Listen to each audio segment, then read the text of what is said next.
Big ಬಾಸ್ನ ಮಾಜಿ ಸ್ಪರ್ಧಿ ರಜತ್ಗೆ ಮತ್ತೊಂದು ಸಂಕಷ್ಟ ಎದುರಾಗಿರುವುದು. ರಜತ್ ವಿರುದ್ಧ ಕೆಆರ್ ಪುರಂ ಠಾಣೆಯಲ್ಲಿ ಎಫ್ಐಆರ್ ದಾಖಲಾಗಿದೆ. ಬೆದರಿಕೆ ಮತ್ತು ನಿಂದನೆ ಆರೋಪದಲ್ಲಿ ರಜತ್ ವಿರುದ್ಧ ಪ್ರಕರಣ ದಾಖಲಾಗಿರೋದು. ಸಾಮಾಜಿಕ ಕಾರ್ಯಕರ್ತ ಗಿರೀಶ್ ಕುಮಾರ್ರಿಂದ ದೂರು ದಾಖಲಾಗಿದೆ. ಫೋನ್ ಕರೆ ಮುಖಾಂತರ ಗಿರೀಶ್ಗೆ ಬೆದರಿಕೆ ಹಾಕಿದ್ದಾರೆ ಅನ್ನೋ ಆರೋಪ ಇರೋದು. ಡಾಕ್ ಸತೀಶ್ ಸ್ನೇಹವನ್ನ ಬಿಡಬೇಕು ಅಂತ ಬೆದರಿಕೆ ಮಾಡದಂತ ಆರೋಪ. ದೂರುದಾರರ ಕಾರಿನ ಫೋಟೋ ಕಳಿಸಿ ಮೆಸೇಜ್ ಮೂಲಕ ಬೆದರಿಕೆ ಹಾಕಲಾಗಿದೆ. ವಾಪಸ್ ಕಾಲ್ ಮಾಡ್ತೀರಾ ಅಥವಾ ನಾನೇ ಒಳಗಡೆ ಕಳಿಸ್ಬೇಕಾ?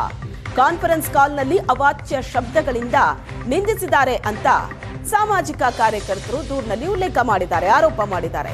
ಮಾತಾಡಿದ್ದು ರಜತ್ ಅಥವಾ ಬೇರೆ ವ್ಯಕ್ತಿಯ ಅಂತ ಖಾಕಿ ಪರಿಶೀಲನೆ ನಡೆಸಿದೆ. ದೂರಿನ ಆಧಾರದ ಮೇಲೆ ರಜತ್ ಮತ್ತು ಕಿರಣ್ ಮೇಲೆ ಎಫ್ಐಆರ್ ದಾಖಲಾಗಿದೆ. ನೋಟಿಸ್ ನೀಡಿ ವಿಚಾರಣೆಗೆ ಕರೆಯೋದಕ್ಕೆ ಕೆಆರ್ ಪುರ ಪೊಲೀಸರು ಸಿದ್ಧತೆ ನಡೆಸಿದ್ದಾರೆ.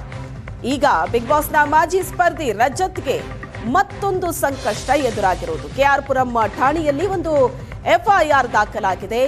ರಜತ್ ಮೇಲೆ ಬೆದರಿಕೆ ಮತ್ತು ನಿಂದನೆ ಮಾಡಿದ್ದಾರೆ ಅನ್ನೋ ಆರೋಪದಲ್ಲಿ ರಜತ್ ಮೇಲೆ ಎಫ್ಐಆರ್ ದಾಖಲಾಗಿದೆ.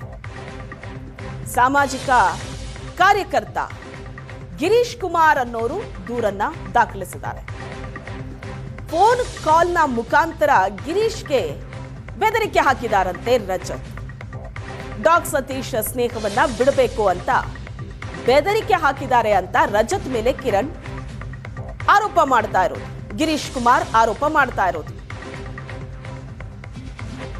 ಹಾಗಾಗಿ ರಜತ್ ಮೇಲೆ ಎಫ್ಐಆರ್ ದಾಖಲಾಗಿದೆ.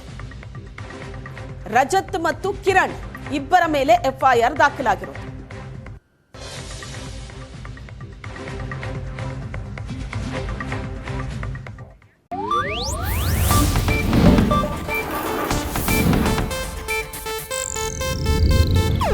ಇದು ಏಷ್ಯಾನೆಟ್ ನ್ಯೂಸ್ ನೆಟ್ವರ್ಕ್ ಪ್ರಸ್ತುತಿ.